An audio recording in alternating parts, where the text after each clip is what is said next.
মহারাজ ভক্ত গৃহ শ্রী অঙ্গনে পারলৌকিক আত্মকল্যাণার্থে আজ এই সান্ধ্য দিবেশনে ভক্ত গৃহ শ্রীনিকেতনে শ্রীমৎ ভাগবতী ও ভক্তি যজ্ঞের সুধা যজ্ঞের অমৃত যজ্ঞের যে পরম আয়োজন, সেই পরম আয়োজনে এই মহা অমৃতক্ষণে মহামহেন্দ্রক্ষণে অস্মদীয় জীবনধন জীবন সর্বস্ব প্রাতঃস্মরণীয় পরম বন্দনীয় সদ্গুরু শ্রী ভগবান শ্রী শিল গুরু মহারাজের রাতুল আতুল পাবন পদারবিন্দে পরার্ধ কোটি দণ্ডবাদ প্রণতি। আজ এই ভাগবত পরিমণ্ডলকে যিনি অধিক শোভামণ্ডিত করেছেন, যা স্নিগ্ধ পাবন উপস্থিতি প্রত্যেকটি ভক্ত হৃদয়ে আর শুদ্ধ শ্রদ্ধা বিশ্বাস ভক্তির হরিকথার উৎকণ্ঠ জাগিয়েছেন, সেই পূজ্যপাদ মহারাজজির চরণে পুনঃ পুনঃ ধন্যবাদ প্রণতি তার একান্ত কৃপা করুণা প্রার্থনা করি। সমাগত মহাপ্রভুর অনুরাগী শুদ্ধ বৈষ্ণবজন, সন্তজন, মহতজন, সুদীজন, শ্রদ্ধাশীলা ধর্মশীলা দেবী মুক্তি কল্যাণিয়া মাতৃগণ, সকল ভক্ত চরণে সশ্রদ্ধ দণ্ডবাদ প্রণতি। দেখুন, মহারাজ তার অপর করুণা নিচ্ছরণী ঝর্ণাধারায় বললেন, মহাপ্রভুর আদর্শকে বুকে নিয়ে মহাপ্রভুর সর্বোত্তম মত আমাদের গ্রহণ করা জীবনের একমাত্র ঐকান্তিক শ্রেয়, প্রেম ভক্তি লাভের একমাত্র দিক দর্শন। শ্রীমান মহাপ্রভু আমার মতো অজ্ঞ অধম অবিদ্যা অস্মিতাগ্রস্ত জড়জীবের জন্য তিনি জানিয়েছেন, দুই ভাই হৃদয়ের খালি অন্ধকার, দুই ভাগবত সঙ্গে করান সাক্ষাৎকার। বাইরে কারোর সাথে দেখা হওয়ার নাম পরিচয়, আর অন্তর পরিচয়ের নাম হলো সাক্ষাৎকার। শ্রীমান মহাপ্রভু করুণা নিধি দয়াল নিতাই চাঁদ আমাদের মতো জীবের এই বিষয় অবিদ্যা জড়তা অচৈতন্যতা দূর করবার জন্য, প্রক্ষালন করবার জন্য দুই ভাগবতের সঙ্গে সাক্ষাৎকার করিয়ে দিলেন। এক ভাগবত বড় ভক্তি রস শাস্ত্র, আর ভগবান বড় ভক্তি রস পাত্র। আমাদের হৃদয়ে জন্ম জন্মান্তরীণ অবিদ্যা অজ্ঞানতা মোহ জড়তা এগুলি প্রক্ষালনের জন্য এই দুই ভাগবত সাক্ষাৎকার আমাদের জীবনে একান্ত প্রয়োজন। আমরা সেই মহা সৌভাগ্য আজ এই ভক্ত পরিমণ্ডলে প্রাপ্ত হয়েছি শ্রী গুরু মহারাজের কৃপায়। এখানে কি বলছেন দেখুন, শ্রী হরিকথা হরিনাম কীর্তন ব্যতীত মানুষের সমস্ত আয়ুই বৃথা। শ্রী হরিকথা হরিনাম অনুরাগ ব্যতীত, শ্রবণ কীর্তন ব্যতীত সমগ্র জীবনই ব্যথা এবং বৃথায় ভরা। এবং যে মুহূর্তে মহৎ সান্নিধ্যে মহৎ চরণ প্রান্তে বসে অনুভব বেদ্য ভক্ত শ্রীমুখে ভাগবত সম্মুখে হরিকথা শোনার ভাগ্য প্রাপ্ত হয়ে সেই সময়টা আমাদের আয়ু হরণ করেন না ভগবান। আয়ু হরতি বই পুংসাং, আমাদের আয়ু হরণ করেন না। একটু আস্তে কথা বলতে নিষেধ করো। তৎসতে যৎক্ষণানিত উত্তম শ্লোক বর্ণময়া উত্তম শ্লোক শ্রী ভগবানের নাম রূপ লীলা কথা অনুভব বেদ্য ভজন উন্মুখ ভক্তের মুখে সাধু সান্নিধ্যে শ্রবণ যখন করা হয় তখন আমাদের আয়ু হরণ হয় না। পূর্ব দিগন্তে সেই বিবাহভরি শেষে আলোকিত সূর্যের উদয় হয়, আবার পশ্চিমে রক্তিম রাঙে আবির রাঙে বিচিত্র রণবাহারে সূর্য অস্তমিত হয়। এটা ভজন বিমুখ শ্রী গুরু মহৎ কৃপা বিমুখ সাধারণ সংসারী বিষয়াবদ্ধ জীবের জন্য নিত্য নৈমিত্তিক সাধারণ ঘটনা।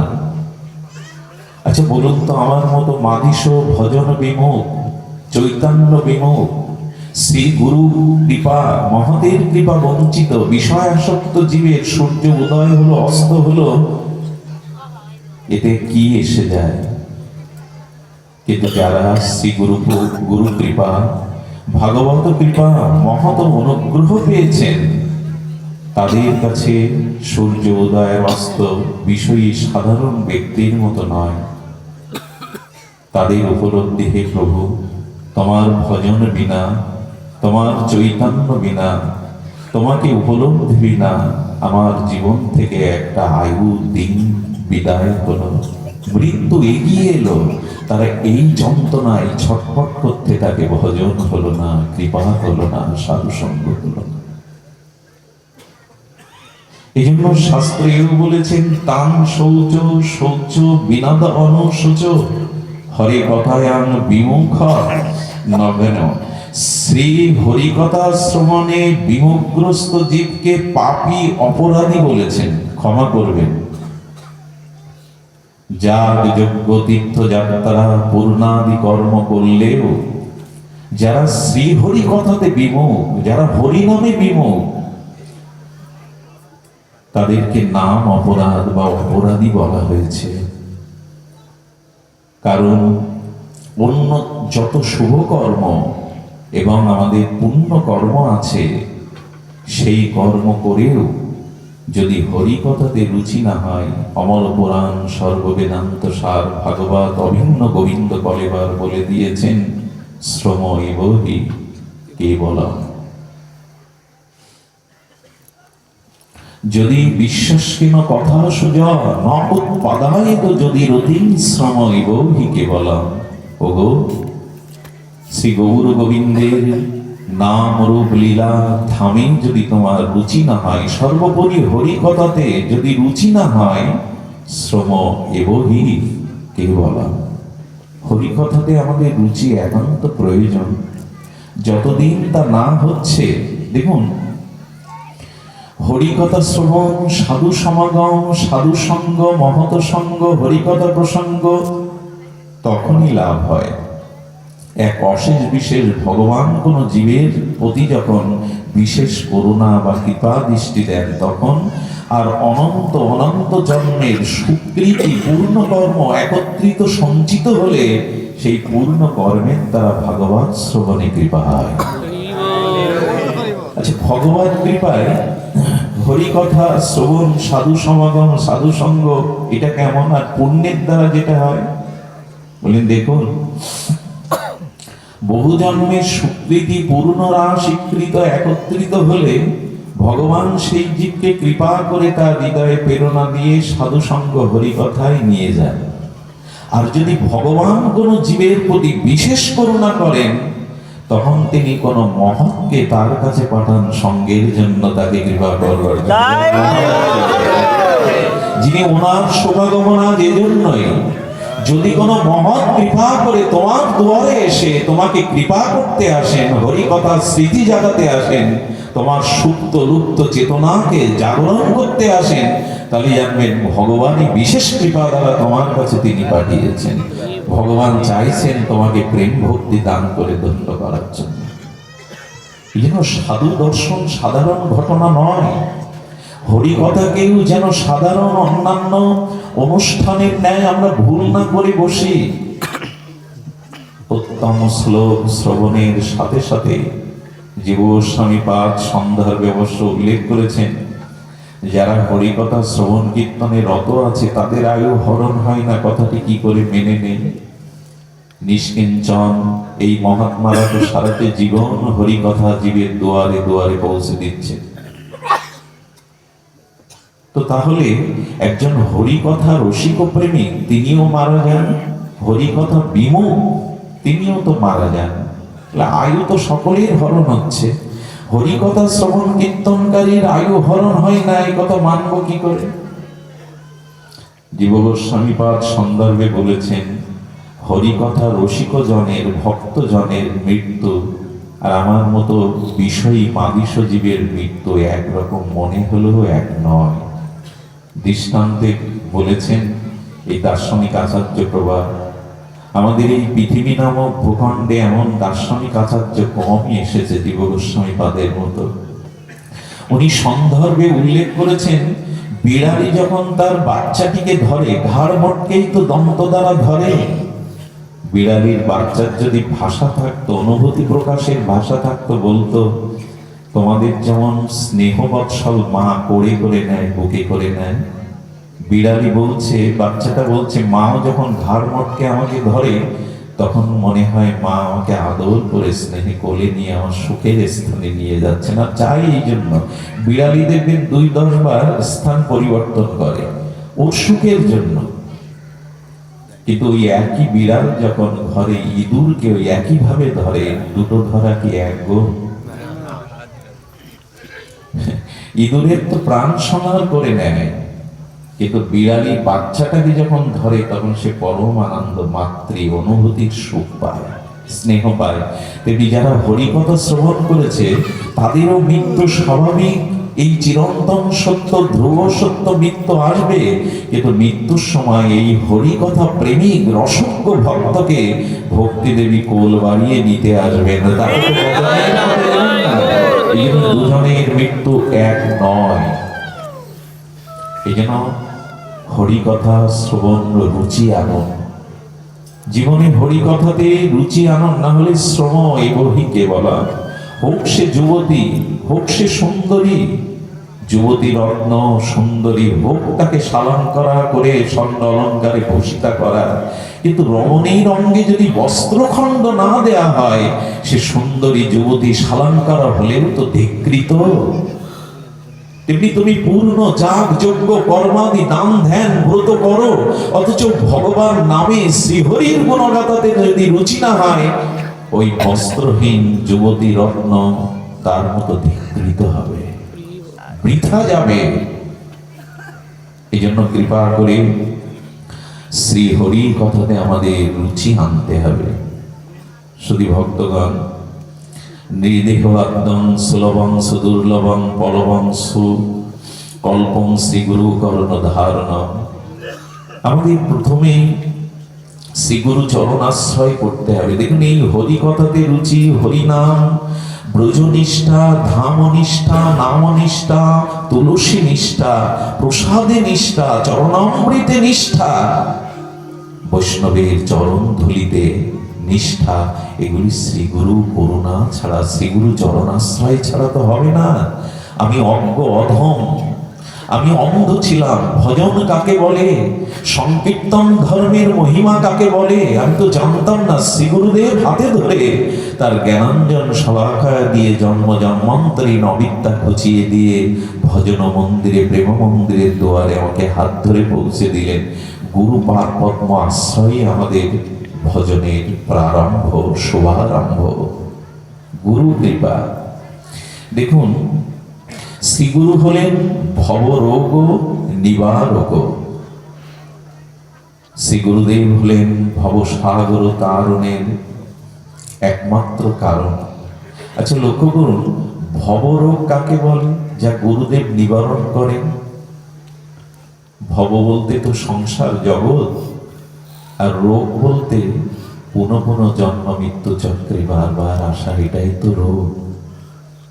প্রকৃত জীবের রোগ কোনটি? পুনঃ পুনঃ মাতৃ জঠরে পুনঃ পুনঃ জন্ম মৃত্যু চক্রে আবর্তন হওয়া। মাতৃগর্ভে না এলে তো মৃত্যু আমাকে স্পর্শ করতে পারত না, কর্মফলের প্রারব্ধ আমাকে স্পর্শ করতে পারত না, জগতের এই দুঃখ, জরা ব্যাধি, দুঃসহ যন্ত্রণা আমাকে উপলব্ধি করতে হতো না। দুঃখের মূল কারণ পুনরায় মাতৃ জঠরে আসা। এই জন্য শ্রী গুরু মহারাজ, শ্রী গুরু চরণ আশ্রয় আমাদের কেন দরকার না? ভব রোগ ও বিনাশক গুরুদেব। এই পুনঃ পুনঃ জন্ম মৃত্যু জগতে আসা এই ভবরোগে শ্রী গুরু পাদ পদ্ম আশ্রয় একমাত্র দূর হয়। এই রোগ একমাত্র নিরাময় হবে শ্রী গুরুদেবের চরণ আশ্রয়ে। আর শ্রী গুরুদেবের করুণা দেখুন, ভাগবত উল্লেখ করেছেন, ভগবান কপিল দেবাহুতি মাকে বর্ণনা প্রসঙ্গে বলেছেন, মহাপ্রভু জগৎমাতা সচিমাকে বলেছেন গর্ভের যন্ত্রণার কথা। গর্ভ তো এক প্রকার নরক, মলমূত্রের মাঝখানে ওই দ্বারে যেভাবে 10টা মাস গাঢ় অন্ধকারে প্রবেশ করে আমরা নারকীয় যন্ত্রণা ভোগ করি, এই জন্য গর্ভ যন্ত্রণা এক নরক যন্ত্রণা। শ্রী গোবিন্দ দেখবেন উত্তর গর্ভে অভিমন্যুকে বাঁচানোর জন্য সেই নরকরূপ গর্ভে প্রবেশ করলেন জগৎগুরু ভগবান। এত করুণা কার আছে? এত ভক্ত বৎসলতা কার আছে? গুরুদেবেরই আছে, জগৎগুরুরই আছে। কৃতজ্ঞ ভক্ত বৎসল বদন্য, ভক্তের জন্য তিনি কি না পারেন। সেই ভগবানের যদি অনুরাগ না জন্মায়, সেই ভগবানের নাম রূপ লীলা কথাতে যদি আমাদের রুচি না হয়, তবে জীবন বৃথা এবং ব্যর্থ। তাই বললেন তস্যতে যত খানিত উত্তম শ্লোকা বক্তয়া শ্রীনন্ত সকতা কৃষ্ণ পূর্ণ শ্রবণ কীর্তন হৃদয়স্থ অভদ্রাণী বিধুনতি সরিদ সতা। গুরু মহারাজজি অপার করুণা করে ভাগবতের মহিমা বলেছেন, শুনুন। দেখুন, ভাগবত তো আমরা শ্রবণ করছি, কিন্তু মহাপ্রভু মত বা অভিমতের সিদ্ধান্তের বাইরে ভাগবত শুনলে আমাদের কল্যাণ হয় না। ভাগবত শ্রবণে ভাগবত সিদ্ধান্ত কিরূপ এটি জানতে হবে। দেখুন কি অবাক বিষয়, ভগবান শঙ্কর সতীকে নিয়ে চলেছেন চিত্রকূটে। কি অদ্ভুত দৃষ্টান্ত এসেছে রামচরিতমানসে গোস্বামী তুলসীদাস কৃত।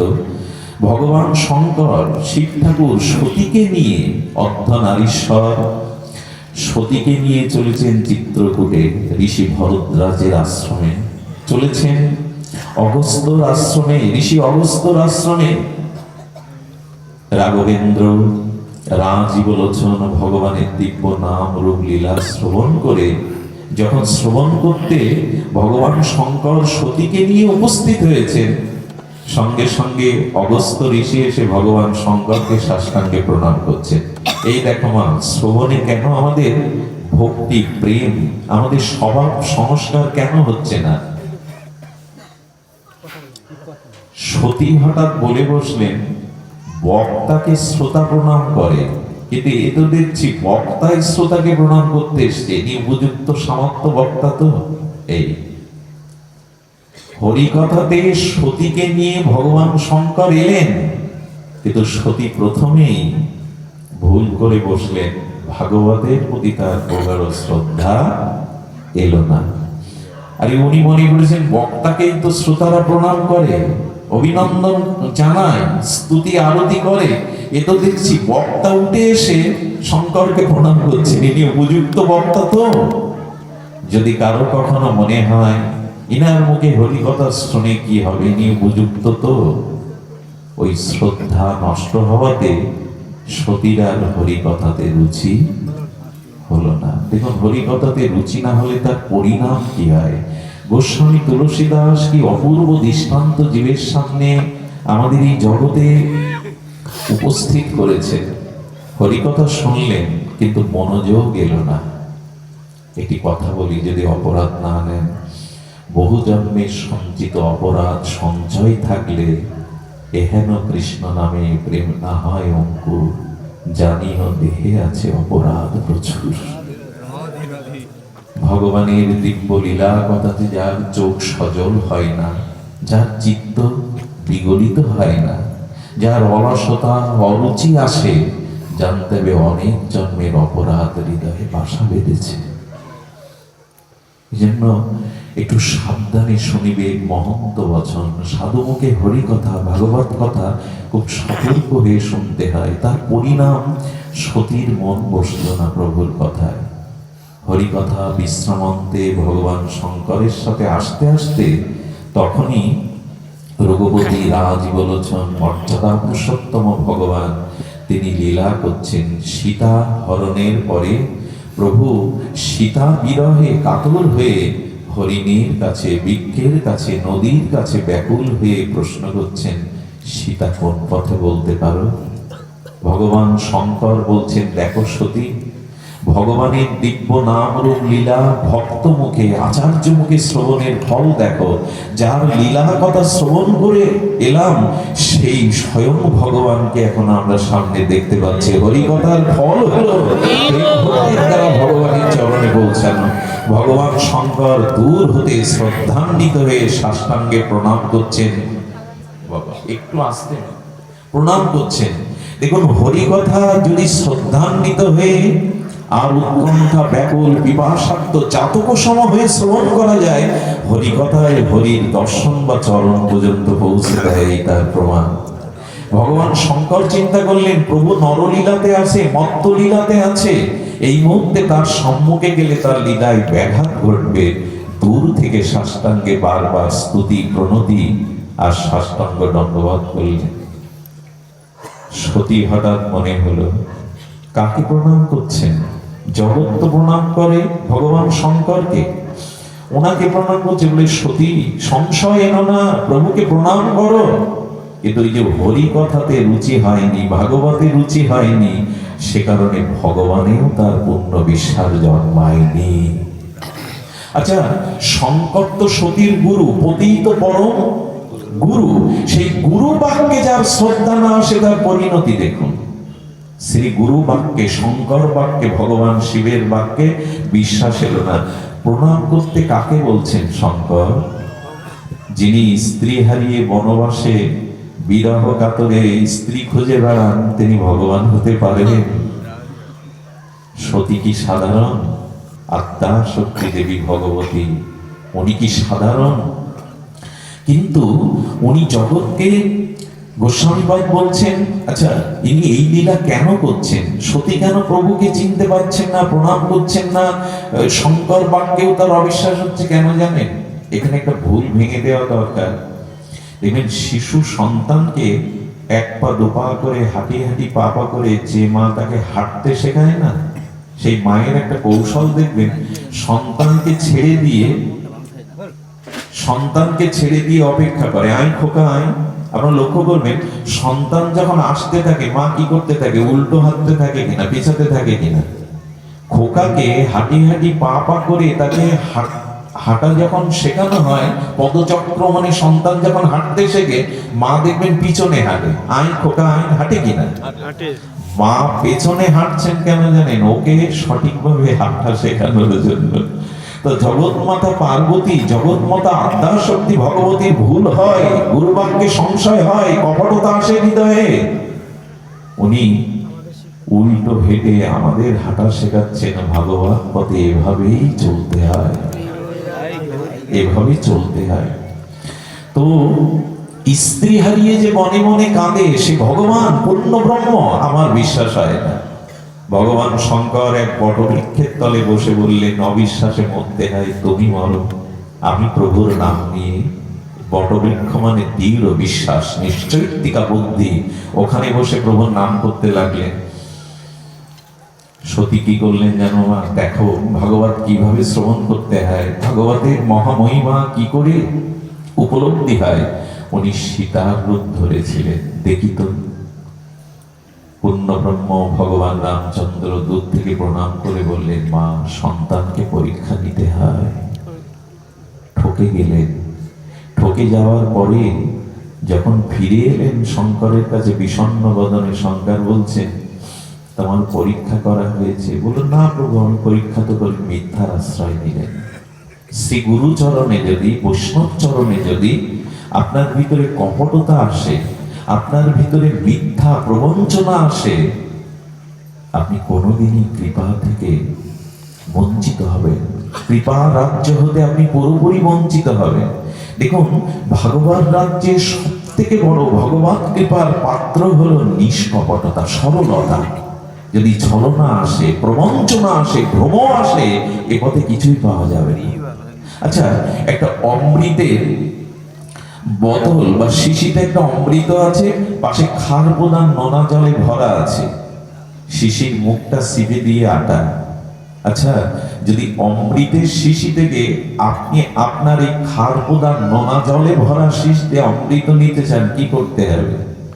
প্রথমত খার প্রধান শিশিটাকে খালি করতে হবে। তো খালি করেই তো অমৃত নিতে হবে।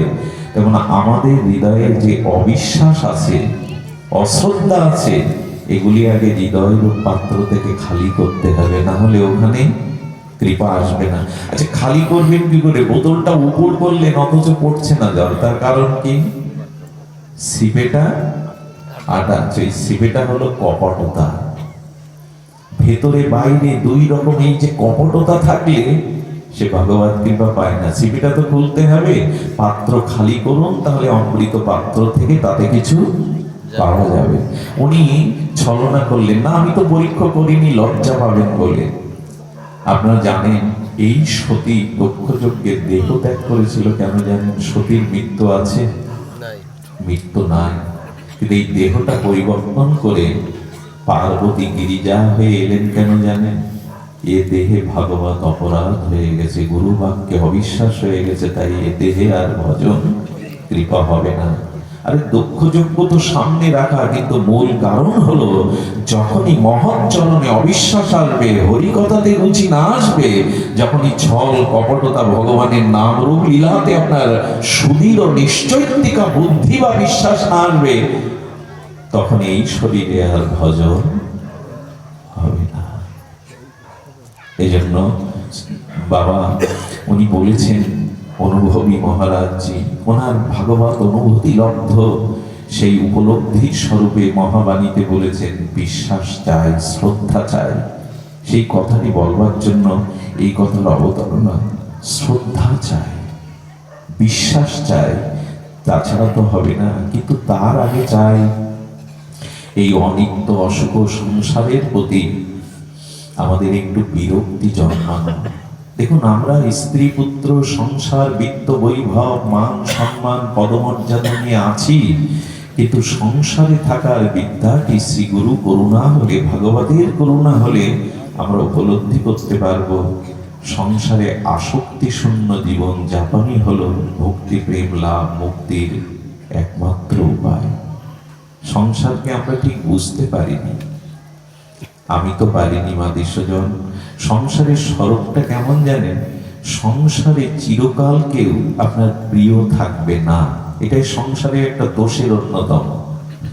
একটা দৃষ্টান্তে বলেছেন আমাদের এক মহারাজ, আচ্ছা আপনি খুব তাপদাহ গরমে যদি মানে সেই 48 বা 45 ডিগ্রি তাপের সময় কোনো ঘরে গিয়ে এসি ছেড়ে দেন, এয়ার কুলার ছেড়ে দেন, ওর থেকে সুখ পাবেন কিনা?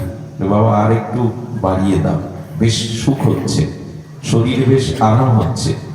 তো তখন ওই এয়ার কুলার বা তখন আপনার ঠান্ডা মেশিনটা আপনার প্রীতির কারণ হবে, বন্ধু সুলভ আচরণ করবে। আচ্ছা, এখন যদি এয়ার কুলার ছেড়ে দেওয়া যায়, একই ঘর একই ব্যক্তি একই মেশিন, সুখ পাবে? আনন্দ পাবে? বলে আরে বাবা জ্বালাতন করছো কেন, ওগুলো বন্ধ করে দাও, কষ্ট দিচ্ছ কেন? সংসারের স্বরূপটা আজ যাকে প্রিয় লাগছে সময়ের ব্যবধানে, সেই আপনার অপ্রিয় হয়ে উঠবে। সংসার বস্তু ব্যক্তি ঘটনা পরিস্থিতি কখনো আপনার চিরদিন প্রিয় থাকবে। আজকে যে প্রেয়সীর মুখ না দেখলে আপনার দিন ভালো যায় না, একদিন ওই প্রেয়সীর মুখ দেখলে বলবেন, তোমাকে দেখলে আমার জীবন অতিষ্ঠ হয়ে ওঠে, চোখের সামনে সরে দাঁড়া। সংসার কারো চিরদিন প্রিয় হতে পারে না। সংসারের কোনো বস্তু ব্যক্তি ঘটনা চিরদিনের প্রিয়তা থাকে না। প্রিয় তো আত্মাতে, প্রিয় তো প্রেমে ভক্তিতে। সংসারকে এই জন্য খুব গাঢ় আসক্তি প্রীতিতে জড়াতে যাবেন না, কারণ আজ যে বস্তু ব্যক্তি ঘটনা আপনার কাছে অনুকূল, দুদিন বাদে সেটাই প্রতিকূল হয়ে উঠবে, সেটাই শত্রু হয়ে উঠবে।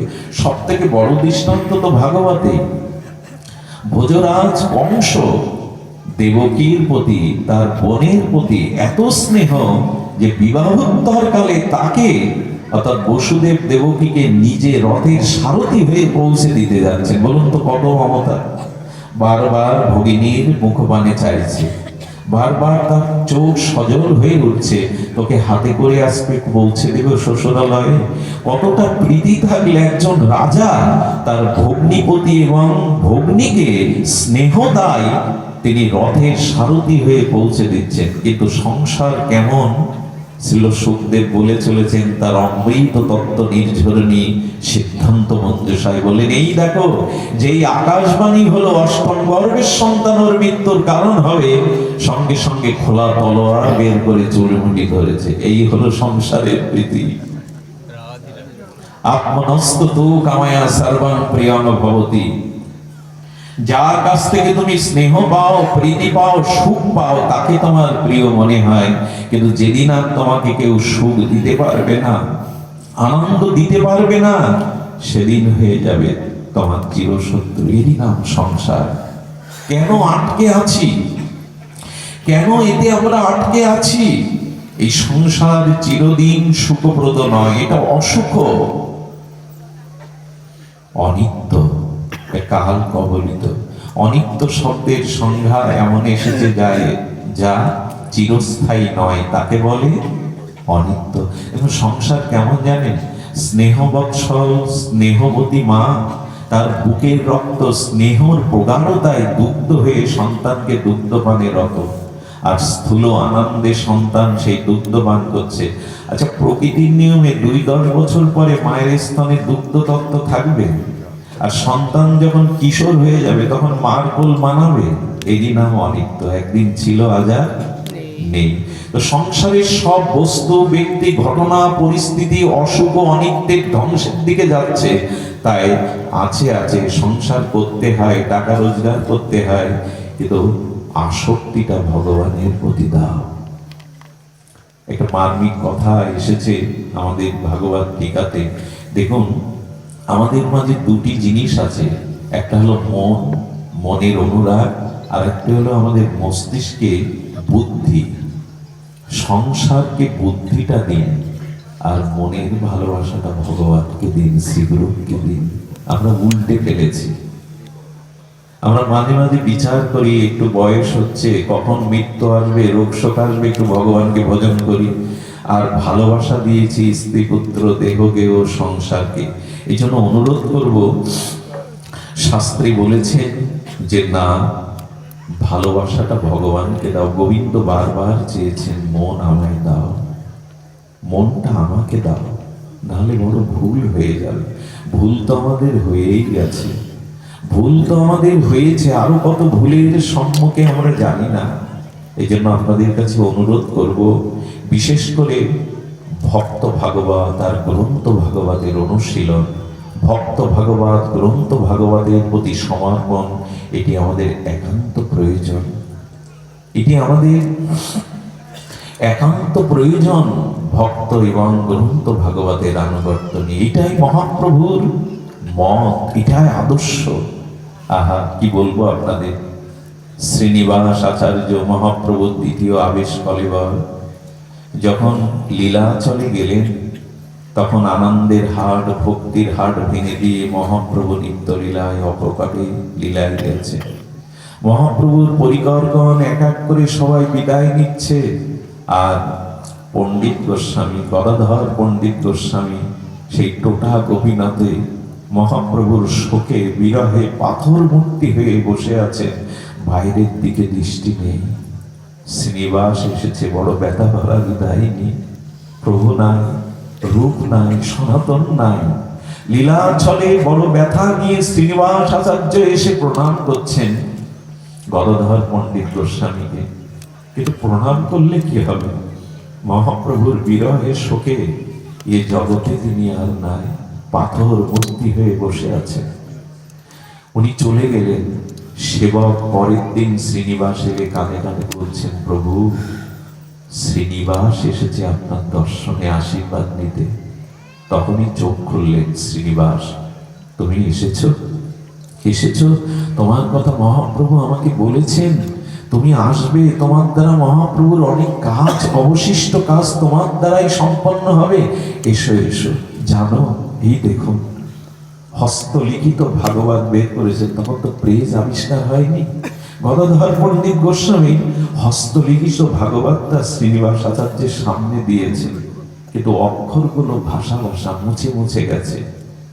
সজাগ নয়নে শ্রীনিবাস আচার্যের কাছে বলছেন পণ্ডিত গোস্বামী, জানো তোমার প্রভু মহাপ্রভু জগন্নাথ দর্শন করে টোটা গোপীনাথে এসে সেই মধুর কণ্ঠে ডাকত গদাধর গদাধর। সে ডাক আর শুনি না কানে। এই দেখো মহাপ্রভু আমার মুখে ভাগবত শ্রবণ করতেন, আর ধ্রুব চরিত্র, প্রহ্লাদ চরিত্র, ভক্ত চরিত্র এত নিষ্ঠায় সাবধান হয়ে শুনতেন। শুনতে শুনতে প্রভুর চোখের জলে এই দেখো ভাগবতের অক্ষরগুলো ভেসে গেছে। দেখো দেখো শ্রীনিবাস, তোমার প্রভুর ভগবানের নাম রূপ শ্রবণ করতে করতে তার চোখের প্রেমাশ্রিতে অক্ষরগুলো ভেসে গেছে। প্রভু কতটা ব্যাকুলতা নিয়ে হরি কথা শুনতে, কতটা ব্যাকুলতা নিয়ে হরি কথা শুনতে। শ্রীনিবাস আচার্য চোখে জল, গদাধর পণ্ডিত গোস্বামী কাঁদছেন। আর কেউ এমন করে ডাকবে না গদাধর। এই জন্য হরি কথাতে মহাপ্রভুর এত রুচি। রায় রামানন্দ শোনে তার রূপ সনাতনের সাথে তার ভক্তি সিদ্ধান্ত আলাপন, এবং শেষ যে রহিল প্রভুর ১২০০ বছর সেই গম্ভীরাতে আমাদের স্বরূপ দামোদর রায় রামানন্দের মুখেই রায়ের নাট্য গীতিতে, গীত গোবিন্দে, কৃষ্ণ করনাম দিতে এমনি করে প্রভুর জীবন ধারণা তো হরি কথাই জীবাত, ভগবানের কথাই জীবাত। কবে আসবে আমাদের রুচি? কবে আসবে হরি কথাতে ব্যাকুলতা? কবে আসবে উৎকণ্ঠা? শ্রীমান মহাপ্রভু স্বয়ং প্রদ্যুম্ন মিশ্রকে বলছেন, আমি হরি কথা জানি না, যাও মহা অনুভবীর মুখে হরি কথা শ্রবণ করে এসো। প্রদ্যুম্ন মিশ্রকে পাঠিয়েছিলেন মহা অনুভবী রায় রামানন্দের নিকটে। প্রথম দিন শ্রবণ করার সুযোগ পাননি, কাজে ব্যস্ত ছিলেন, নিজের ভজন কাজে। দ্বিতীয় দিন রায় রামানন্দ মহা অনুভবীর একদিনের হরিকথাতে প্রদ্যুম্ন মিশ্র প্রেমের সাগরে ডুবে গেলেন। মহাপ্রভুকে বললেন, প্রভু কার কাছে পাঠিয়েছিলেন? একদিনের কৃষ্ণ কথা আমাকে সাগরে ডুবিয়েছে। প্রভু আমি ডুবে গেছি একদিনের কৃষ্ণ কথা। এই জন্য হরিকথাতে রুচি চাই। দেখুন ভগবানের নাম রূপ লীলা ভক্তমুখে শ্রবণ করতে করতেই তো রুচি হবে। আর আমাদের উচিত হলো বৈষ্ণব আদর, বৈষ্ণব সম্ভাষণ। সব থেকে বড় ভক্ত সঙ্গ আপনারা জানেন, রাজস্থানে মীরা যেখানে আবির্ভূত হয়েছিলেন, এই মীরাকে কম লাঞ্ছনা সহ্য করতে হয়নি। তার গিরিধারী লালকে ভালোবাসতে গিয়ে সে রাজরানী, কিন্তু রাজরানীর সুখ তার সয়নি। যিনি ব্রজরাজ নন্দনকে প্রাণ মন সঁপে দিয়েছেন, তার কি আজ রাজরানী ভালো লাগে গো? সারা রাত তার বিনায় সেই গিরিধারী লালকে সুরমূর্ছনায় সুরলহরীতে আনন্দ দিতেন। কিন্তু মীরার বদনাম ছড়িয়ে পড়ল, বৈষ্ণব নিন্দা হতে হতে মীরা রাজস্থান সেই স্থান ত্যাগ করেছিলেন।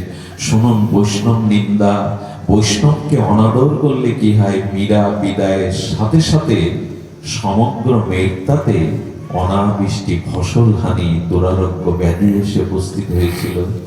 যে গ্রামে বৈষ্ণব নিন্দা হয়, যেখানে সাধুর সম্ভাষণ নাই, যেখানে সাধুগুরু বৈষ্ণবের কোনো মর্যাদা নাই, ভগবান সেখানে বিমুখ হয়ে যান। অনাবৃষ্টি, ফসল হানি শুরু হলো। এটা নিয়ম। এই জন্য আমাদের সাধু অনুরাগ, বৈষ্ণব অনুরাগ চাই। সাধুর চরণ ধুলিতে ছাড়া, সাধুর চরণ ধৌত জল ছাড়া ভক্তির বল কোথায়? কোথায় পাবো তার অধরামৃত ছাড়া? এই জন্য মীরা ব্রজে চলে গেলেন। বৃন্দাবনের অলিতে গলিতে সেই প্রেমে মত্ত হয়ে কখনো হাসেন, কখনো নাচেন, কখনো গীত করেন।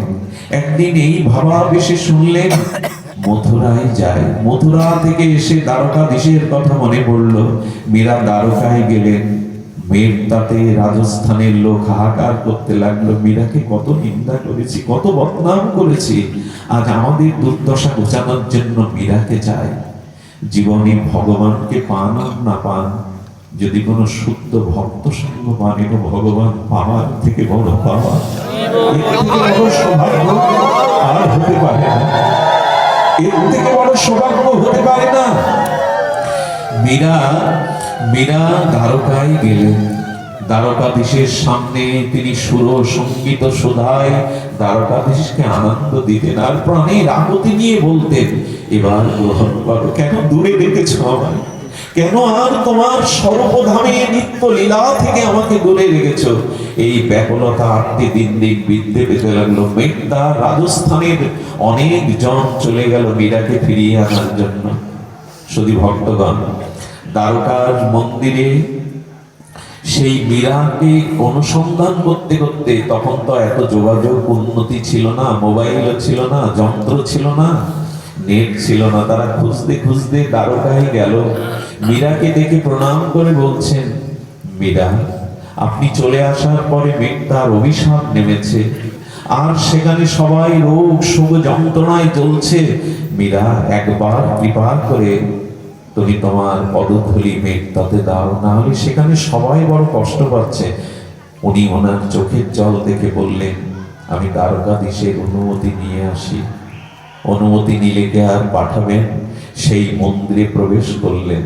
দ্বারকাধীশের সামনে হাত বাড়িয়ে বললেন, আর কতকাল এই মরজগতে রাখবে? নাও প্রিয়, নাও, আমার জীবন যৌবন সর্বস্ব তো তোমাকে অর্পণ করেছি। শুনলে অবাক হবেন, পূজারী দেখছেন মীরা কেন ঠাকুরের ঘর থেকে বেরোচ্ছে না। পূজারী গিয়ে কি দেখলেন জানেন? দ্বারকাধীশের মুখের মধ্যে মীরা প্রবেশ করেছে, তার শাড়ির আঁচলটা মুখে বেঁধে আছে। এই হলো ভক্তের পরিণতি। ভক্ত সঙ্গ ভগবানও চান। মীরাকে আর এই জগতে রাখলেন না। বিরোহিনী মীরাকে, এই প্রেমিকের প্রিয়াকে নেওয়ার জন্য ভগবান আত্মসাৎ করে নিলেন। ভক্ত কত প্রিয় জানেন? হরিদাস ঠাকুরের সিদ্ধ গোকুলে যখন মহাপ্রভু যেতেন, হরিদাসকে বারবার আলিঙ্গন করবার জন্য প্রভু হলো ব্যাকুল হতেন, আর স্বভাবত দন্য হরিদাস পরপর পিছিয়ে যেত। মহাপ্রভু যতবার বক্ষে ধারণের জন্য আলিঙ্গনের জন্য এগিয়ে যেত, হরিদাস ঠাকুর স্বভাবত দন্য পিছিয়ে বলছেন, এই পামরকে ছুঁয়ো না প্রভু, এই অধমকে পামরকে ছুঁয়ো না, এই পাপীকে পিছিয়ে যেতেন। মহাপ্রভু বারবার বলতেন, প্রভু কহে তোমায় স্পর্শী পবিত্র হইতে, তোমার পবিত্র গুণ নাই তো আমাকে হরিদাস, কেন পিছিয়ে যাও? আমি তোমাকে স্পর্শ করছি, আমি পবিত্র হব বলে। আহা, আমাদের প্রেমনিধি রাধা কৃষ্ণ মিলিত কোন পরতত্ত্ব প্রেমাবতার চৈতন্য মহাপ্রভু কি বলছেন তার মহাবাণীতে? প্রভু কহে তোমার স্পর্শে পবিত্র হইতে হরিদাস, আমি তোমাকে স্পর্শ করছি, আমি পবিত্র হব বলে। পিছিয়ে যেও না। ভক্তে কাকে ভালোবাসবেন জগতে? কাকে ভালোবাসা উচিত? সমর্পিত গৌর চরণে নিজেকে সঁপে দিয়েছিলেন। মহাপ্রভু যখন সন্ন্যাসের পরে শান্তিপুর অদ্বৈত ভবন হতে চিরদিনের জন্য বিদায় নেবেন লীলাচলে, তখন হরিদাস সবার পেছনে এসে দাঁড়িয়ে পেছনে দাঁড়াতেন, সামনে দাঁড়াতেন না। দৈন্য না হলে তো ভজন রক্ষা হয় না। তিনি দৈন্যের মূর্তিমন্ত বিগ্রহ, পেছনে দাঁড়িয়ে কি বললেন জানেন? শব্দটা আমার বড় হৃদয়ে লাগে। হরিদাস মৃদু মৃদু দৈন্য স্বভাবত মাথা নত করে বললেন, লীলা চলে চলিলে তুমি মোর কোন গতি? তুমি লীলা চলে চলছ, আমার কি গতি বলতে পারো? জল ছাড়া তো মাছের অস্তিত্ব বাঁচে না, মাছ তো বাঁচে না জল ছাড়া। আমার এটা আবেগ নয়। ভগবান ভক্তকে কিরূপ ভালোবাসেন, আর ভক্তও ভগবানকে সর্বস্ব কিভাবে দেন। লীলা চলে চলিলে মোর কোন গতি? হরিদাসের গতি নাই, তিনি লীলাচল চিনেন না, কিন্তু কতটা সমর্পিত। হরিদাস বলছেন, লীলা চলে যাইতে মোর নাহিক শক্তি। প্রভু, লীলা চলে যাওয়ার আমার শক্তি কোথায়? কি করে এই পাপিষ্ঠ জীবন আমি ধারণ করব তোমার বিহারে? হে গৌর সুন্দর, হে গৌর হরি, তুমি ছাড়া যে মোর কেহ নাই, এই পাপিষ্ঠ অধম জীবন আমি কি করে ধারণ করব? দেখুন, যেমন ভক্তের জন্য তেমন আমার গৌর হরির জন্য। দেখেন, তোমার লাগি জগন্নাথে করিব নিবেদন। একবারও বলছেন না আমি তোমায় নিয়ে যাব, আমি তোমায় আশ্রয় দেব, বলে তোমার জন্য আমি জগন্নাথকে নিবেদন করব। যেমন ভক্তের জন্য তেমন গৌর হরির জন্য। এই ভগবানকে উপেক্ষা করা যায়? ভালো না বেশি পারা যায়? তোমার লাগি জগন্নাথে করিব নিবেদন। হরিদাস ঠাকুরকে সিদ্ধ বকুলে মহাপ্রভু রেখেছিলেন, মহাপ্রভু রেখেছিলেন। আর হরিদাস কালী। আচ্ছা, আমার এখানে একটা কূট প্রশ্ন জাগে। আমার তো সুবুদ্ধি নাই, সরল বুদ্ধি নাই, নিষ্কপট বুদ্ধি নাই। আচ্ছা প্রভু, তোমার ভিতরে অপবিত্রতা কি আছে যে তুমি হরিদাসকে স্পর্শ করে পবিত্র হবে? প্রভু কথা বলবে তো একটু শাস্ত্র মেনে বলো।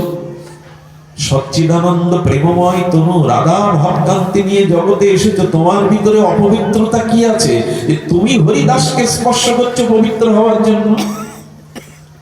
প্রভুর উত্তরটা দিয়েছেন অনুভবিজন, গৌর পরিকর্জন। মহাপ্রভু বলছেন, হরিদাস দেখো, ছোটবেলা থেকে তুমি পরম বিরক্তি, সংসারের কোন সুখের আস্বাদন তুমি কখনো নাওনি, কখনো নাওনি। সেই শিশুকাল হতে পিতামাতারা হয়ে তুমি কত কষ্ট সহ্য করেছো। কেমন কষ্ট জানে? 22 বাজারে তখন যাকে বেত্রাঘাত করা হয়, রক্তাক্ত শরীরে মাটি লাল হচ্ছে, তবু হরিদাস হাসি মুখে প্রভুর নাম নিচ্ছেন, হরে কৃষ্ণ হরে কৃষ্ণ কৃষ্ণ কৃষ্ণ হরে হরে, হরে রাম হরে রাম রাম রাম হরে। হাসি মুখে নাম নিচ্ছেন। আচ্ছা, আমরা ঘরে বসে চেয়ারের উপরে বসে ষোলমালা করতে আমাদের কত কষ্ট, মনে মনে চাবুকের বাড়ি আমার পিঠে পড়ছে। আর হরিদাস চাবুকের সামনে, শাসকের সামনে রক্তাক্ত শরীরে প্রেমানন্দে নাম নিচ্ছেন। হরিদাস জানালো, যার কাছে নাম আছে তার দুঃখ কি গো? পরমানন্দে নাম নাও। নাম নিতে নিতে আপনাদের জানা, তবু পুনশ্চরণ করছি। নাম নিতে নিতে হরিদাসকে যখন বলল, তার সেই সেনারা, শাসকের সেনারা, ওগো তুমি না বললে তো আমাদের মরতে হবে। হরিদাস ঠাকুর তিনি যোগ অবলম্বন করলেন, মহাযোগেশ্বরের মতো তার নিঃশ্বাস প্রশ্বাস ক্রিয়াকে যোগের দ্বারা নিস্তব্ধ করলেন। ঘটনাটা এই কারণে বলছি, দেখুন যখন উনি মৃত প্রায় পড়ে আছেন, সবাই ভাবলো হরিদাস মারা গেছে। এই কথাটা আমার খুব লাগে, কেন জানি না, হৃদয়টা ডুবরে ওঠে। হরিদাসের শরীরটাকে নিয়ে সেদিন কি আলোচনা হচ্ছে জানেন বাজারে? স্বয়ং ব্রহ্মা প্রহ্লাদের আবেদেশ নামাচার্য কেন প্রভু তাকে স্পর্শ করতে চাচ্ছেন? ওই মুহূর্তে পড়ে আছে। মুসলিম ভাইরা বলছেন ওকে কবরে দেওয়া যাবে না, তাহলে ও ভেস পেয়ে যাবে, ও কবরে দেওয়া যাবে না। হিন্দুগণ কি বলছে জানেন? ওকে কে পোড়াবে? ও তো কেউ নেই, মুখে আগুন কে দেবে? আহারে, ব্রহ্মার অবতার হরিদাস ঠাকুরের নিথর দেহটা পড়ে আছে, তাকে সৎকার করবার জন্য কেউ দায়িত্ব নিতে চাচ্ছে না। কতটা কষ্ট সহ্য করতে হয়, কিভাবে আচরণ করে শিখিয়েছেন। কেউ কেউ বলল ওকে ফেলে দাও নদীতে, কুড়ে কুড়ে মাছ কীট পতঙ্গ দেহটা কুড়ে কুড়ে খায়। মহাপ্রভু সঙ্গে সঙ্গে বিশ্বব্যাপ্ত বিশ্বের সমস্ত ভার একত্রিত করে হরিদাসের দেহকে অবলম্বন করলেন মহাপ্রভু, যাতে দেহটা তুলে কেউ না ফেলে দিতে পারে। মহাপ্রভু আশ্রয় করলেন বিশ্বভর, এত ভারী হয়ে গেল হরিদাসের দেহটা। সঙ্গে সঙ্গে পতিত পাবনী সত্য পাতক নাশী হরির চরণোচ্চতা গঙ্গা বলছে, প্রভু দাও না, হরিদাসের দেহটা আমার মুখে তুলে দাও না, একবার আমার কাছে দাও প্রভু। কলির জীব আমাদের স্নান করে তাদের পাপ রেখে যায়, আমি গঙ্গা এই পাপ কাকে দেব? হরিদাসের মতো নিষ্কিঞ্চন নামনিষ্ঠ পরম ভক্তকে যদি আমি বুকে পাই, স্পর্শ পাই, আমি গঙ্গা ধন্য হয়ে যাব। ওকে আমার কাছে দাও। হরিদাস ঠাকুর লজ্জা নিবারণের জন্য একটা বস্ত্রখণ্ড মাত্র লজ্জা নিবারণ করতেন। মহাপ্রভু বললেন, হরিদাস তোমার মতো ধন্য আমার নাই। তাই যেহেতু তোমার মতো ধন্য আমার নাই, তাই তোমাকে আমি স্পর্শ করছি যাতে তোমার মতো ধন্য আমার আসে। এই হলো ভক্তের মীরাকে যেমন গ্রহণ করলেন। আচ্ছা, আজকে তো নির্জান, আজকে যেহেতু পারলৌকিক আত্ম করলাম, ঠাকুর হরিদাসের প্রসঙ্গটা আসেই। আপনারা ভক্তাধীন ভগবানকে না ভালোবেসে বড় ভুল হয়ে গেছিল। ভালোবাসাটা ভুল জায়গায় নিয়োগ দিয়েছি আমরা। আমাদের যে ভালোবাসাটা প্রভু দিয়েছিলেন, সে ভালোবাসাটা সঠিক জায়গায় দেয়নি, এই জন্য অভিশাপ বয়ে বেড়াতে হচ্ছে। তাবৎ গৃহদাস্তে না কারা গৃহম গৃহম তাবৎ মোহনী হলো যাবৎ কৃষ্ণ নতে জানা। ব্রহ্মা স্তুতিতে ব্রহ্মা বলছেন, যতদিন জীবের অনুরাগ ভালোবাসা হে কৃষ্ণ তোমাকে না দেবে, ততদিন তার শান্তি কোথায়? তার গৃহ তো কারাগার, তার হস্তপদ তো শৃঙ্খলিত, মোহ মায়ায় আবদ্ধ নেই, বাধা আবদ্ধ হয়ে আছে সে। আর তার মনের সদ্বৃত্তি চুরি হয়ে গেছে, মনে সব অসৎ বৃত্তি, মন স্তেনা চোর হয়ে গেছে। এই জন্য অনুরোধ করব, ভালোবাসাটা ভগবানকে দিন, নাহলে বড় ভুল হয়ে যাবে। ভালোবাসা যাকে তাকে দেওয়ার জিনিস নয়। ওই যে বললাম, বিচার সংসারকে দিন, বুদ্ধি সংসারকে দিন, কিন্তু প্রাণ বা মনের অনুরাগ ভগবানকে দিন। তা না হলে অভিশাপ বুঝবে না। এই পুনঃ পুনঃ জন্ম মৃত্যু চক্রের আবর্তনের অভিশাপ ঘুচবে না। অনুরাগ ভালোবাসা ভগবানকেই দিতে হবে, ভগবানকেই দিতে হবে। এই জন্য ভক্ত যেমন ভগবান ছাড়া তার অস্তিত্ব, তিনি ক্ষণকালও থাকতে পারেন না। ভগবান তদ্রূপ। আপনারা জানেন ভগবান তদ্রূপ এই কারণে যে হরিদাস ঠাকুরের মহামহিমা প্রসঙ্গে ভক্তাধীন ভগবানের গৌর লীলাতে এক অপূর্বতা। আচ্ছা, হরিদাসের দেহটা, নিথর দেহটা, মহাপ্রভু যখন সাংকে স্কন্দে নিলেন, প্রেমাবিষ্ট হয়ে নৃত্য করতে লাগলেন। হরিদাসের তনু প্রভু কোলেতে উঠাইয়া অঙ্গনে নাচেন প্রভু প্রেমাবিষ্ট হইয়া। প্রেমেতে হরিদাসের নিথর দেহটাকে নিয়ে প্রভু নর্তন কীর্তন করছেন, বারবার আলিঙ্গন করছেন, আমার হরিদাস, আমার হরিদাস। এই দেখুন, ভালো কাকে বাসতে হয়? ভগবানের চরণে, শ্রী গৌর চরণে হরিদাস সর্বস্ব সমর্পণ করেছে। গৌর বিনা তিনি অন্য কিছু চাননি, জানেনও না। শ্রীনাম আর নামময় গৌরকেই তার জীবনে যথাসর্বস্ব দেওয়ার প্রাপ্তি হলো কি? মৃত ব্যক্তিকে দর্শন করতে গেলে আমরা স্নান করি, অপবিত্র জ্ঞান করি, মরা স্পর্শ হয়েছে, আর প্রভু ভক্তের দেহটা নিয়ে বারবার আলিঙ্গন করছেন, চুম্বন করছেন। কি বললেন জানেন? মহাপ্রভু বললেন, হরিদাস আজকে বাধা দেবে না, আজকে বাধা দেবে না।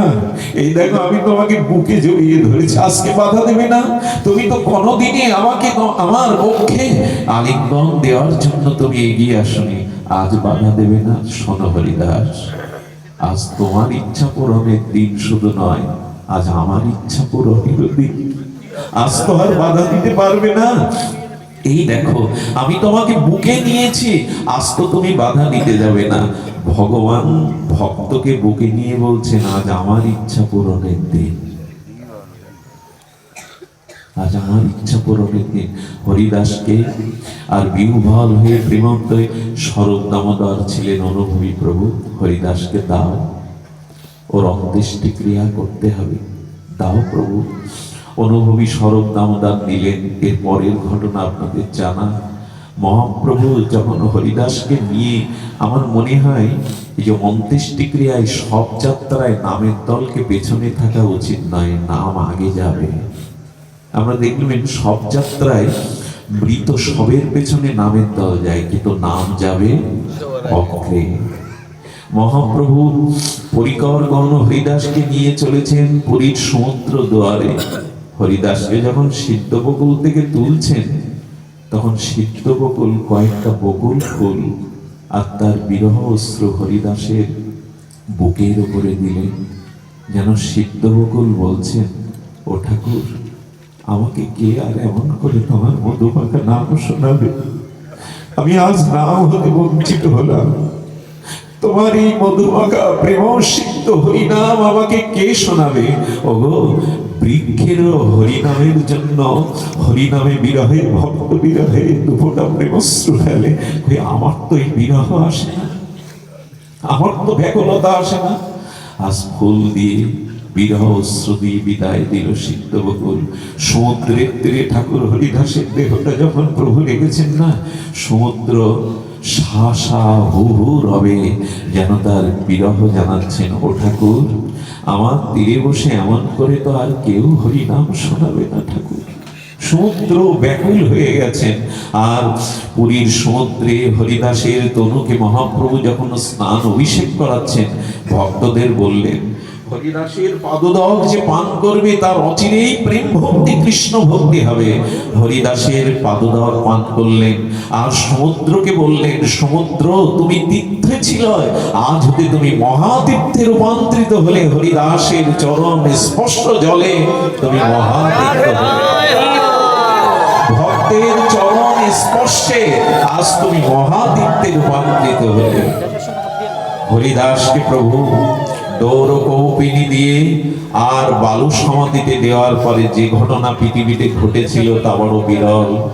স্বয়ং লক্ষ্মী দেবী অন্নপূর্ণা যার চরণ সেবার জন্য উন্মুখ হয়ে থাকেন, সেই স্বয়ং গৌর হরি আজ পাশরীর কাছে আঁচল পেতে ঠাকুর হরিদাসের ভক্তের জন্য ভিক্ষা মেগেছিলেন, দাও আমার হরিদাসের মহোৎসবে, আমার হরিদাসের বিজয় উৎসবে আমাকে ভিক্ষা দাও। আর স্বয়ং ভগবান আঁচল পেতে ভক্তের জন্য ভিক্ষা করছে।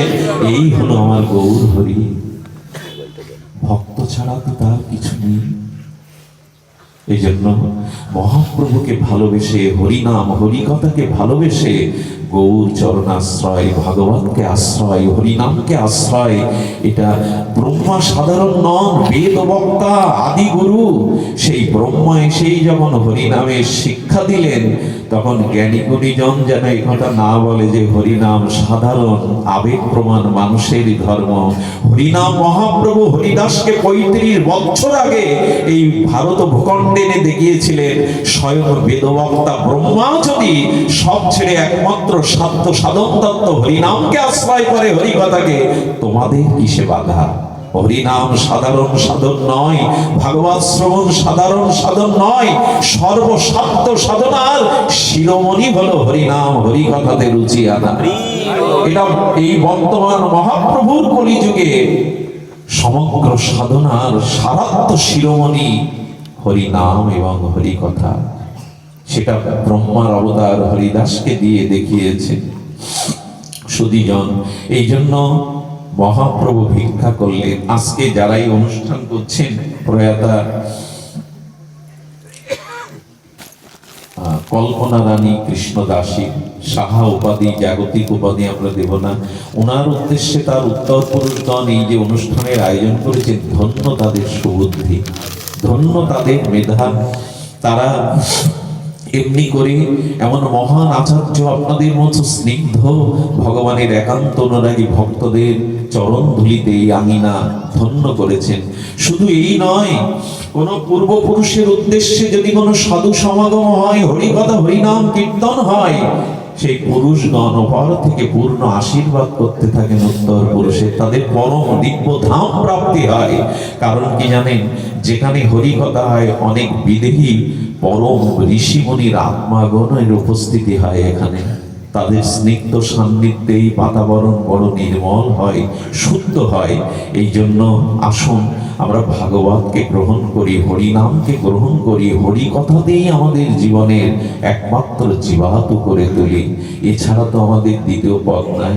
ওনার মতো মহাত্মাকে বসিয়ে রেখে হরিকথা বলা বড় দুঃসাহস। আমি আমার কথাই হারিয়ে ফেলছি, কারণ সূর্যের সামনে মাটির প্রদীপ নিয়ে কিভাবে আরতি করব বলুন। ওনার সুললিত প্রজ্ঞা, পাণ্ডিত্য, ভজন অনুভূতি দিয়ে উনি যেভাবে ওনার পাঠ আমি শুনি, আমি জানি না যে কার মুখ দেখে আমার দিন শুরু হয়েছিল। আমি অত্যন্ত অসুস্থ, আসবার অবসাদ ছিল না, কিন্তু মনে হচ্ছে মহাপ্রভু ভাগবত মহতের আপনাদের দর্শনে এখন আমার থেকে সুস্থ বোধ করি কেউ নেই। এটাই দূর হয় যদি ভক্ত সান্নিধ্য পাওয়া যায়। প্রভাতে উঠে ভগবানের কাছে এই প্রার্থনাই করতে হয়, প্রভু প্রভু তোমাকে পায় আর না পায়, যেন তোমার সাধু দর্শন পায়। এই কথাই তো দেবাহুতি মাকে ভগবান কপিল দেব বলেছিলেন। আমরা ভাগবত বিশ্রাম করবো এই বিখ্যাত শ্লোক দিয়ে। শতাং প্রসঙ্গ নাম বিডিজেস মম সংবিদ ভবন্তি হৃৎকর্ণ রসায়ন কথা তচ্চ সনাত দর্শ অপবর্গবৎ মানি শ্রদ্ধা রতিভক্তি ক্রম বিশ্বতি। হে মাধব, পারলে হরি সাধু সঙ্গ এবং সাধুকে ভগবানের প্রসঙ্গ শ্রবণ কীর্তনই হলো ক্রমান্তরে শ্রদ্ধা রতি প্রেম ভক্তিতে পৌঁছানো। এছাড়া তো আমাদের পথ খোলা নেই। এই দুই ভাগবত সঙ্গে আমাদের সাক্ষাৎকারী একমাত্র উপায়। শুধু ভক্তগণ, আপনাদের বহু দূর দূরান্ত থেকে যেভাবে এসেছেন, হরিকথা বলবার মতো ন্যূনতম যোগ্যতা ভজন অনুভূতি নাই, তবু শিল গুরু মহারাজের অপর করুণার দানে, এই মহারাজের অপর অহেতুকী কৃপা, তার করুণা ধারায় আজ যেটুকু হরিকথার আমাদের সৌভাগ্য হলো, সেই হরিকথা যেন শ্রদ্ধার পাত্রে বিশ্বাসের দৃঢ়তায় আমরা ধারণ করতে পারি। শুধু ভক্তগণ, বায়ু গন্ধ বিনা, গন্ধ কুসুম বিনা, কুসুম ভ্রমর বিনা, ভ্রমর রাগ বিনা, রাগ ভাব বিনা, ভাব প্রেম বিনা, প্রেম হরি বিনা, আর মনুষ্য জন্ম বিফল হরি নাম হরি কথা বিনা। যদি হরি কথা হরি নাম না থাকে, তবে আমাদের এই জন্ম বিফল। আপনারা জয়যুক্ত হন। শ্রীমান মহাপ্রভুর আদর্শে আমাদের জীবনে অনুরাগ, আমাদের ভক্তির ধারা প্রবাহ গঙ্গা আমাদের স্রোতস্বিনী নদীর মতো হৃদয়ে বহমান থাকুক। আর মহারাজের দীর্ঘায়ু শতায়ু কামনা করি। এমনি করে আপনাদেরও কৃষ্ণ ভক্তি প্রার্থনা করে, আপনাদের পরম মঙ্গল বাসনা হৃদয়ে রেখে আজকের অনুষ্ঠানের পুত্র গৌরাঙ্গ সাহা, বাসুদেব সাহা, পুত্র বধূগণ বা দাদু ভাইগণ জগন্নাথ সাহা, দেবাশিস সাহা, পূজা সাহা, প্রিয়ন্তী সাহা, আরো কত কত যারা আছেন, তাদের প্রতি আশীর্বাদ রাখবেন। তারা এমনি করে আপনাদের চরণ ধুলিতে যেন অনুভূতি পায়, যেন তারা ভগবানের ভজনের পথে এগিয়ে যাওয়ার হৃদয়ে প্রেরণা পায়। আজ এইটুকুই। সবার মঙ্গল কামনা করে হরিকথা এখানে বিশ্রাম থেকে একটা অনুরোধ।